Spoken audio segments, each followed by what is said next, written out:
दोस्तों, स्वागत है आपका फिर से हमारे चैनल टूरगाज़म हिंदी पर। आज बारी है इंडोनेशिया की, तो चलिए शुरू करते हैं। 18,330 आइलैंड्स के साथ 19,04,569 स्क्वायर किलोमीटर में फैला साउथ ईस्ट एशिया का सबसे बड़ा देश इंडोनेशिया। ये आइलैंड नेशन 167 एक्टिव वोल्केनोज का घर है। इसकी पॉपुलेशन करीब 27.3 करोड़ है। इंडोनेशिया का फ्लैग हूबहू मोनाको जैसा है, पर बस इतना है कि मोनाको का फ्लैग थोड़ा छोटा होता है। दोस्तों, यहाँ 700 से ज्यादा लोकल लैंग्वेजेस बोली जाती हैं। ये 100 से ज्यादा endangered animals, colour changing lakes, Komodo dragons, beaches, tigers, music और घने जंगलों से घिरे आनंदमय स्टीमी हॉट स्प्रिंग्स का गढ़ है। इंडोनेशिया में वो सब कुछ है जो आपके ट्रिप को काफी मेमोरेबल बना देगा। तो आइए चलते हैं इंडोनेशिया की सैर पर और इसके 10 बेहतरीन जगहों के नजारों के मजे लेते हैं। नंबर 10, राजा अम्पत आइलैंड। राजा अम्पत आइलैंड पपुआ न्यू गिनी के नॉर्थ वेस्टर्न छोर पर बसा एक द्वीप समूह है और इंडोनेशिया में सबसे बेहतरीन डाइविंग स्थलों में से एक है। राजा अम्पत, जिसका अर्थ है 4 किंग्स, टर्कोइज लगून और pearl white palm fringed beaches से घिरे 4 प्रमुख जंगल क्लैड आइलैंड से बना है, जिनका नाम है वाइगियो, सालावती, मिसूल और बतांटा। साथ ही यहाँ आसपास हजारों छोटे आइलैंड्स भी हैं। ये द्वीप समूह अपने समृद्ध समुद्री जीवन और पानी के नीचे कोरल रीफ्स के लिए मशहूर है। दुनिया के सभी नॉन कोरल स्पीशीज में से 75% यहाँ पाए जा सकते हैं। अंडर वाटर फोटोग्राफी से लेकर रेड डाइविंग तक यह बहुत सुंदर है, इसलिए आपको निश्चित रूप से एक अंडर वाटर कैमरा खरीदना चाहिए। लेकिन मजा सिर्फ ऑफ शोर तक ही सीमित नहीं है। आइलैंड भी एक शानदार बर्ड वॉचिंग डेस्टिनेशन है। ट्रैकिंग पर जाते वक्त अपने दूरबीन पैक करें और अपने आंखें खुली रखें, क्योंकि आपके सिर के ऊपर उड़ते ईगल्स, पेड़ों पर बैठे विल्सन और सेंड्रा वॉश के चहकने की आवाजों के बीच आपको कुछ बर्ड्स देखने को मिल जाएंगे जब आप झरने और रहस्यमयी सदियों पुरानी गुफाओं की ओर जाते हैं।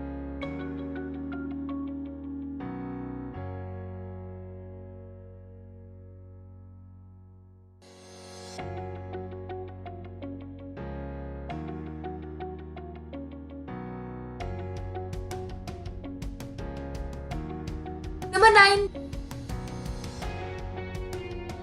बुनाकेन। सुलावेसी आइलैंड के नॉर्थ में स्थित बुनाकेन इंडोनेशिया के सबसे प्रसिद्ध डाइविंग और स्नॉर्कलिंग डेस्टिनेशंस में से एक है। यह आइलैंड बुनाकेन मराइन पार्क का हिस्सा है, जहां आप वेस्टर्न पैसिफिक ओशन में रहने वाली मछलियों की 70% से अधिक प्रजातियों को देख सकते हैं। By and large diving spot strong swimming skills वाले एडवांस डाइवर्स की ओर अट्रैक्ट होते हैं। हालांकि शोर के पास शैलो कोरल रीफ्स में स्नॉर्कलिंग की लोकप्रियता बढ़ती ही जा रही है।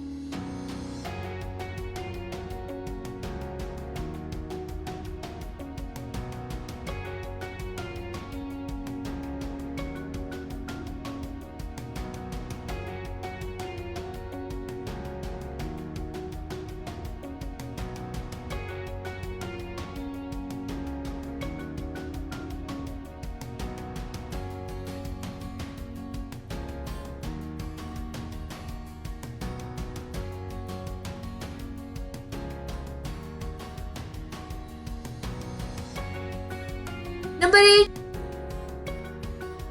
Floors island.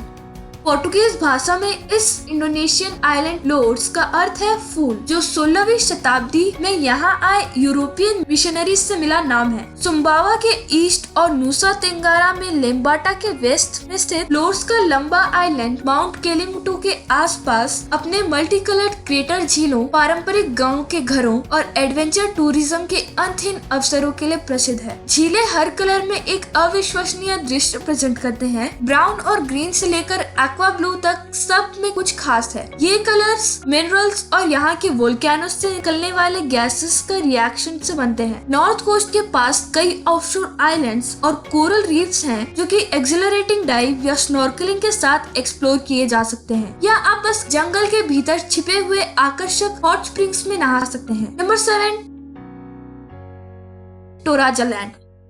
The land of the heavenly kings के निकनेम से जाना जाने वाला टोराजा लैंड इंडोनेशिया के साउदर्न सुलावेसी के हरे भरे केंद्रीय हाईलैंड्स के भीतर स्थित है, जो एक ऐसा क्षेत्र है जो चावल के खेत, लाइमस्टोन पीक्स और बांस से ढकी पहाड़ियों से घिरा है। टोराजन्स अपने विशाल शिखर वाले छत वाले घरों के लिए प्रसिद्ध हैं, जिन्हें टोंकोनन कहा जाता है। इनके यहाँ अंतिम संस्कार काफी बड़े मगर भयंकर होते हैं। किसी व्यक्ति की मृत्यु के बाद शरीर को अक्सर कई वर्षों तक रखा जाता है और वास्तविक अंतिम संस्कार समारोह जो कई दिनों तक चल सकता है। शरीर को अंत में एक छोटी गुफा या एक खोखले पेड़ में दफन किया जाता है। सबसे बड़े फ्यूनरल्स आमतौर पर जुलाई और अगस्त के ड्राई सीजन के महीनों में आयोजित किए जाते हैं, लेकिन साल भर अंतिम संस्कार होते रहते हैं। किसी स्थानीय गाइड के साथ टोराजा लैंड एक्सप्लोर करना महंगा होता है, लेकिन ये एक्सपीरियंस इसके लायक है। वे आपको इन दिलचस्प रीति रिवाजों, अपने रंग बिरंगे एक्सटीरियर्स, नाव के आकार के छत वाले घर, कुछ कम जाने जाने वाले बरियल साइट्स और विलेज कंपाउंड्स की झलक देंगे। अगर आप अपने आप से यात्रा करें तो आपको लोकल इनसाइट्स और इनसाइडर टिप्स की कमी रहेगी जो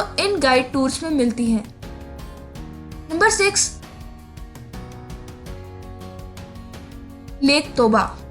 सुमात्रा आइलैंड पर लेक तोबा एक विशाल वोल्केनो लेक है जो लगभग 100 किलोमीटर लंबी और 30 किलोमीटर चौड़ी है। लगभग 70,000 साल पहले एक विशाल वोल्केनिक विस्फोट द्वारा निर्मित यह पृथ्वी पर सबसे बड़ा रिसर्जेंट कैल्डेरा है। बीच में सोमोसेर आइलैंड एक आइलैंड के भीतर सबसे बड़ा आइलैंड है और इसमें 2 झीलें हैं। एक आइलैंड पर एक झील के भीतर आइलैंड पर स्थित एक झील जहाँ टूरिस्ट आराम करने के लिए और वोल्केनिकली वार्म वाटर्स में तैरने के लिए भी आते हैं।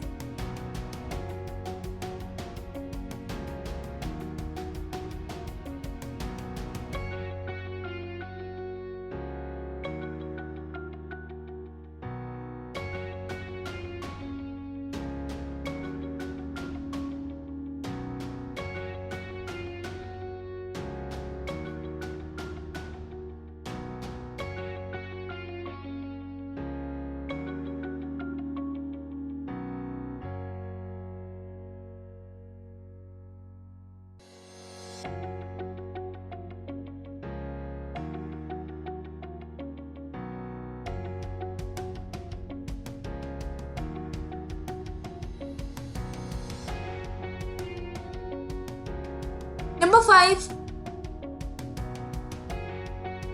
Mount bromo. माउंट ब्रोमो एक एक्टिव वोल्केनो है और टेंगर मैसिव का हिस्सा भी। ईस्ट जावा में 2329 मीटर पर यह मैसिव ये सबसे ऊंची पहाड़ी नहीं है, लेकिन यह सबसे प्रसिद्ध है। ये क्षेत्र जावा में सबसे अधिक देखे जाने वाले टूरिस्ट अट्रैक्शंस में से एक है। वोल्केनो का टॉप हिस्सा उड़ चुका है और उसके अंदर का गड्ढा लगातार व्हाइट स्मोक छोड़ता है। ये बारीक वोल्केनिक सैंड से बने सी ऑफ सैंड से घिरा हुआ है।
नंबर 4,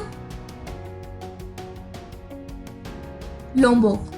बाली के अल्टरनेटिव के रूप में इसकी बढ़ती पॉपुलैरिटी लोम्बोक और उसके ऑफशोर कोरल रिंग गिली आइलैंड एक ट्रॉपिकल पैराडाइज है। यहाँ आप बाली की सभी अपील का आनंद ले सकते हैं जो टूरिज्म के मशहूर होने से पहले थी। सर्फिंग हॉटस्पॉट्स, अनक्राउडेड बीचेस और स्टीमी जंगलों के भीतर जादुई झरने, जिनमें से त्यू के लेक वाटरफॉल्स लिस्ट में सबसे ऊपर है। एडवेंचर की तलाश में बैकपैकर्स लोम्बोक आते हैं। ऐसा इसलिए क्योंकि इसका वोल्केनो टॉप जंगल अनफॉरगेटेबल दृश्यों से घिरा एक शानदार ट्रैक प्रदान करता है। यदि आप बुनुंग रिंजानी वोल्केनो और उसके फोटोजेनिक क्रेटर लेक की हाइकिंग की योजना बना रहे हैं तो सुनिश्चित करें कि आप फिट हैं और एक रेप्यूटेड गाइड को बुक किया है, क्योंकि ये किसी पार्क में टहलने जितना सिंपल नहीं है। यहाँ एक शानदार नाइट लाइफ सीन भी मिलता है जब गिली के सैटेलाइट आइलैंड्स, विशेष रूप से गिली त्रावंगन में सनसेट होता है। संस्कृति की खोज करने वालों को भी निराशा नहीं होगी। स्थानीय लोगों के साथ घूमते मिलते हुए माताराम के बाजार एक वाइब्रेंट प्लेस है जहाँ आप सोवेनिर्स की शॉपिंग कर सकते हैं।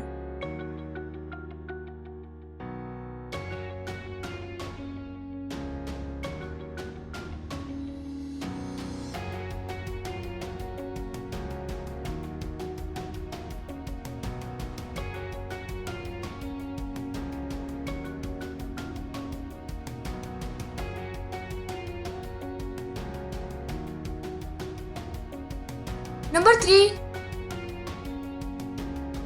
Komodo national park.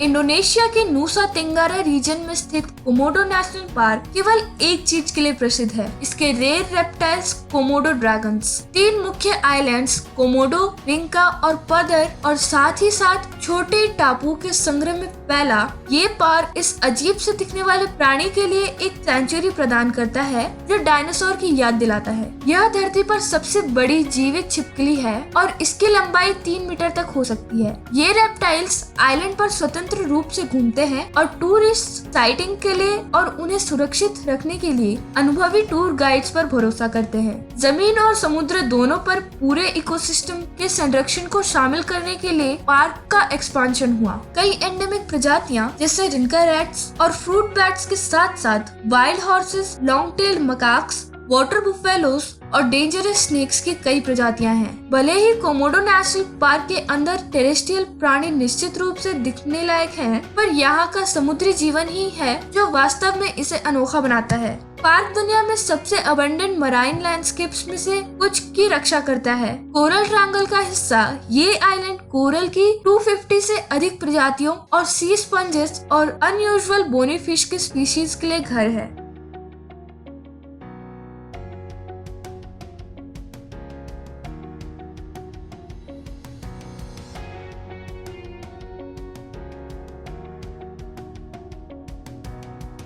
Number 2, Yogyakarta. Borobudur और परम्बरन के प्रसिद्ध मंदिरों से निकटता के कारण योग्यकर्ता लगभग 5 लाख लोगों का एक हलचल भरा शहर है और जावा का सबसे लोकप्रिय टूरिस्ट डेस्टिनेशन है। यह शहर स्वयं शिक्षा और संस्कृति का केंद्र है, विशेष रूप से जावानीज फाइन आर्ट्स के लिए थिएटर से लेकर बैलेट परफॉर्मेंस तक, और यहाँ टूरिस्ट फैसिलिटीज के लिए काफी ऑप्शंस हैं। ये लास्ट इंडोनेशियन शहर है जो अभी भी एक मोनार्क द्वारा शासित है। योग्यकर्ता जावा के सिस्मिकली सबसे एक्टिव पार्ट में स्थित है और इस तरह बार बार भूकंप और ज्वालामुखी विस्फोटों की चपेट में आता रहता है। 2006 में 3 लाख घरों में भूकंप आए थे, जबकि 2010 में माउंट मेरापी के पास का एक ज्वालामुखी फट गया था, जिससे आसपास के गांव में लावा फैल गया था। पास के बौद्ध और हिंदू मंदिरों और शहर में ही दर्शनीय जगहों के अलावा योग्यकर्ता एक मेरापी लावा टोर पर हार्डन लावा से कवर्ड आसपास के गाँव की एक्सप्लोरेशन के लिए एक अच्छा शानदार बेस है, एक एक्टिविटी जो साहसी और मन को आराम देने वाला है।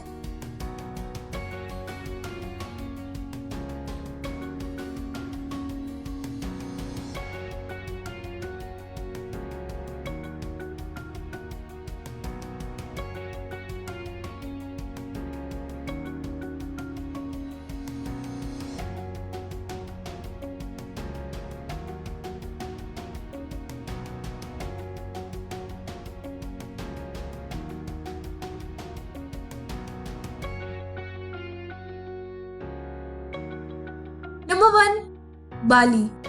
मॉडर्न ट्रैवलर के बकेट लिस्ट में सबसे अधिक विजिटेड और ड्रीम्ड ऑफ डेस्टिनेशंस में से एक बाली सुंदर समुद्र बीचेस, वॉल्केनिक हिल्स, हरे भरे राइस पैडीज और हजारों इंडोनेशियन मंदिरों का एक कलाइडोस्कोप है। यह अपने शांत वातावरण के लिए अनोखा माना जाता है, जो वर्षों से बैकपैकर्स, सर्फर्स और योगियों को आकर्षित करता आ रहा है, जो इस ट्रॉपिकल पैराडाइज में अपने ज़ेन को पाने की तलाश में आते हैं। आइलैंड ऑफ द गॉड्स के निकनेम के साथ बाली स्पिरिचुअलिटी में गड़ा हुआ है, जिसमें अनगिनत हिंदू मंदिर है जो अपने रंग बिरंगे आर्किटेक्चर को समेटे हुए प्रदर्शित करते हैं। खासकर उबुद, जो बाली का स्पिरिचुअल कैपिटल है, पर फिर भी बाली के कोई भी अजूबे अननोटिस नहीं गए हैं और अगस्त के आसपास टूरिस्ट सीजन के दौरान आइलैंड अनकंफर्टेबली भर सकता है। यदि भीड़ को अवॉइड करना हो तो बेहतर यही होगा कि आप यहाँ स्कूल की छुट्टियों के दौरान ना जाएं। आप अपने दिन बाली के कुछ सबसे अच्छे बीचेस पर आराम करके और कोरल ट्रायंगल में डाइविंग करके बिता सकते हैं, जो कि जादुई मराइन लाइफ के